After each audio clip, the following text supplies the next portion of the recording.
لائیں کہیں کہ ہمارا رب اللہ ہے، پھر اس پر جم جائیں۔ ان پر فرشتوں کا نزول ہوتا ہے، نہ کوئی غم کرو نہ خوف، خوشیاں مناؤ جنت کی جس کا تم سے وعدہ کیا گیا تھا۔ اللہ کی ربوبیت پر اطمینان جب انسان کو ہو جاتا، میرا رب اللہ ہے، ربی اللہ، انسان کے لیے نہ کوئی کھٹکا، نہ کوئی خطرہ، نہ کوئی خوف، نہ کوئی حزن۔ جو کچھ ہو رہا ہے کس کے اذن سے ہو رہا ہے؟ اللہ کے اذن سے۔ اللہ کے اذن کے بغیر پتہ تک نہیں ہلتا۔ یہ کوئی اندھا بہرا مادہ نہیں ہے جس سے مجھے کوئی خوف ہو۔ اندھا بھینسا چلا آ رہا ہو اس سے تو ڈرنے کا ہر انسان کو ڈرنا چاہیے، نہ معلوم کس کو ٹکر مار دے۔ لیکن نہیں، اس کائنات کو چلانے والا ایک سمیع و بصیر خدا ہے، وہ جو میرا دوست ہے، میرا ولی ہے۔ اللہ ولی الذین آمنوا یخرجہم من الظلمات الی النور۔ اللہ اہل ایمان کا ولی ہے، ساتھی ہے، پشت پناہ ہے، مددگار ہے، حمایتی ہے۔ بتائیے جسے یقین ہو جائے کہ اللہ میرا مددگار، اللہ میرا محافظ، اللہ میرا پشت پناہ، اللہ میرا حمایتی، اس کے لیے کوئی خوف ہوگا؟ اس سے کوئی ڈر ہوگا؟ میں مثال دیا کرتا ہوں ایک بہت سادہ پنجاب کے دیہات کی۔ تو بڑا چودھری ہے اور کوئی غریب کسان ہے۔ اس غریب کسان کے جانوروں کو ہر وقت اندیشہ ہوگا چوری کا، کوئی میری بھینس کھول کر نہ لے جائے، کوئی میرا بیل کھول کر نہ لے جائے۔ لیکن جس کے بارے میں یہ سب کو معلوم ہو کہ وہ جو بڑا چودھری ہے وہ اس کا دوست ہے، اس کی بچیا کو کوئی خوف ہوگا؟ اس کی بھینس پر کوئی ہاتھ ڈالے گا؟ اسے کوئی اندیشہ ہوگا؟ نہیں۔ کیوں؟ کہ وہ بڑا چودھری، بڑا اس کا یہاں کا سردار، جاگیردار، سب کو معلوم ہے وہ میرا دوست ہے، کوئی میرے خلاف اقدام نہیں کر سکتا۔ اس دنیا میں یہ چھوٹی سی بات اگر آپ کے دلی اطمینان اور سکون کا باعث بن سکتی ہے تو ذرا تصور کیجئے۔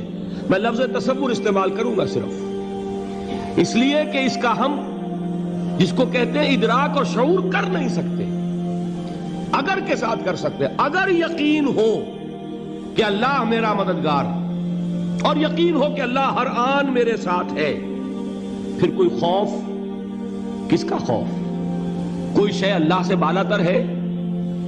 کوئی قوت اس سے زیادہ طاقتور ہے؟ کوئی اس کے ارادے کو بدلنے والا ہے؟ کوئی اس کی مشیت کے آڑے آنے والا ہے؟ یہی بات ہے جو حضور نے فرمائی۔ یہ ایمان کا حاصل ہے لب لباب، کہ دیکھو اچھی طرح اس بات کو ذہن نشین کر لو، اگر تمام انسان مل کر تمہیں کوئی نقصان پہنچانا چاہے نہیں پہنچا سکتے مگر جو کچھ اللہ نے لکھ دیا ہو، اور تمام انسان مل کر تمہیں کوئی نفع پہنچانا چاہے نہیں پہنچا سکتے مگر وہ شے جو اللہ نے طے کر دی۔ آپ پھر میں کہوں گا ذرا طاری کیجئے، اسے فرض کیجئے، اسے سوچئے۔ اگر اس حدیث پر ہمارا دل ٹھکا ہوا ہو تو کسی سے ڈر ہوگا؟ یہ مجھے نقصان نہ پہنچا دے، یہ میری رپورٹ خراب نہ کر دے، یہ میری انکریمنٹ نہ رکوا دے، یہ میرا یہ نہ بگاڑ دے، یہ میرے یہ نقصان نہ پہنچا دے۔ اس کا ڈر، اس کا ڈر، اس کا خوف، اس کی خوشامد، اس کے لیے جا کر طرح طرح سے اپنی عزت نفس کو ذلیل کروانا اس کے سامنے، یہ سب کچھ کیوں کرتا ہے انسان؟ جب سمجھتا ہے کہ اس کے ہاتھ میں میرا کوئی نفع ہے، اس کے ہاتھ میں میرے لیے کوئی ضرر ہے، یہ مجھے کوئی غضب پہنچا سکتا ہے، یہ مجھے کوئی نقصان پہنچا سکتا ہے، یہ میرا کوئی کام بنا سکتا ہے، یہ میری کوئی ضرورت پوری کر سکتا ہے، اسی کا نام شرک ہے۔ جہاں آپ نے یہ سمجھا کہ غیر اللہ کے اندر کوئی طاقت موجود ہے وہی شرک ہے۔ بتوں سے تجھ کو امیدیں، خدا سے نومیدی، مجھے بتا تو صحیح اور کافری کیا ہے؟ شرک تو یہ ہے جس پر بھی تمہیں یہ خیال ہے، کلمہ ہے یہ کلمہ سوم، لا حول ولا قوت الا باللہ، ذرا اس پر دل کو کبھی اگر آپ تصور کریں، پھر فرض کریں، دل ٹھک جائے اس پر، کوئی طاقت نہیں۔ یہی بات تھی جو شیخ عبد القادر جیلانی رحمۃ اللہ علیہ نے اپنی وصیت میں اپنے بچے سے کہی. 11ویں دینے والے ہیں، لیکن حضرت شیخ عبد القادر جیلانی کی وصیت اور تعلیمات کو کتنے لوگ ہیں کہ جانتے ہو؟ یہ جن مقامات تک پہنچے ہیں وہ کس چیز کی بدولت پہنچے ہیں؟ انہوں نے جو پیغام دیا وہ کیا تھا؟ اے میرے بچے، جس طریقے سے قرآن مجید میں حضرت لقمان کی نصیحتیں جو ہے نقل کر دی گئی ہیں، میں یہ عرض کروں گا بالفرض اگر قرآن حضرت عبد القادر جیلانی کے بعد نازل ہوا ہوتا تو شیخ عبد القادر کی یہ نصیحتیں بھی قرآن میں درج ہوتی. اتنی اونچی نصیحتیں ہیں. اے میرے بچے، اس حقیقت کو ذہن نشین کر لے، لا فاعل فی الحقیقت ولا مؤثر الا اللہ. اس کائنات میں نہ کوئی فاعل حقیقی ہے نہ مؤثر حقیقی ہے سوائے اللہ. کسی شے میں کوئی تاثیر نہیں اگر اللہ نہ چاہے. آگ جلا نہیں سکتی اگر اللہ نہ چاہے. پانی ڈبو نہیں سکتا اگر اللہ نہ چاہے. زہر ہلاک نہیں کر سکتا اگر اللہ نہ چاہے. کوئی چیز فائدہ نہیں پہنچا سکتی اگر اللہ نہ چاہے. تو در در پہ کیوں سر جھکاتے ہو؟ در در پر کیوں جبیں سائی کرتے ہو؟ سب کے سامنے کیوں ہاتھ پھیلاتے ہو؟ ایک اللہ سے مانگو. ایک اللہ کے سامنے زمین پر اپنی جبین رکھو. لا فاعل فی الحقیقت ولا مؤثر الا اللہ. نظر آتا ہے ہمیں کہ پانی پیاس بجھا دیتا ہے. پیاس بجھانے کی صلاحیت پانی میں نہیں ہے، اللہ کے اذن سے. کھانا بھوک مٹا دیتا ہے، بھوک مٹانے کی صلاحیت کھانے میں نہیں ہے، اذن رب میں. دیکھیے یہی یقین تھا. حضرت موسیٰ علیہ السلام کا واقعہ یاد کیجئے. سامنے سمندر آ گیا ہے، قوم دیکھتی ہے پیچھے کہ گرد و غبار کا طوفان ہے. معلوم ہوا کہ فرعون اپنے لشکر سمیت آ گیا ہے. لشکر جب چلتا تھا تیز رفتاری کے ساتھ تو گرد و غبار کا جو طوفان اٹھتا تھا اس کا تصور کیجئے. اور لمحہ بلمحہ وہ قریب آ رہا ہے. پوری قوم نے کیا کہا؟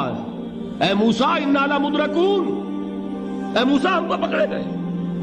قرآن مجید نے تو یہاں وہ باتیں نہیں لکھی ہے، لیکن تورات میں یہ درج ہے کہ بنی اسرائیل جھگڑنے لگے، دست و گریبان ہو گئے موسیٰ کے ساتھ. موسیٰ ہمیں یہاں مروایا لا کر، اس سے تو ہم ہی بہتر تھے. وہاں کھانے کو ملتا تھا، زندگی تو تھی، بیگار ہم کر رہے تھے، موت تو نہیں تھی. اب جو کچھ ہوگا اس کا تصور کرو، جس طریقے سے ہمارے ٹکڑے اڑائے جائیں گے. تو لڑ رہے ہیں حضرت موسیٰ علیہ السلام سے.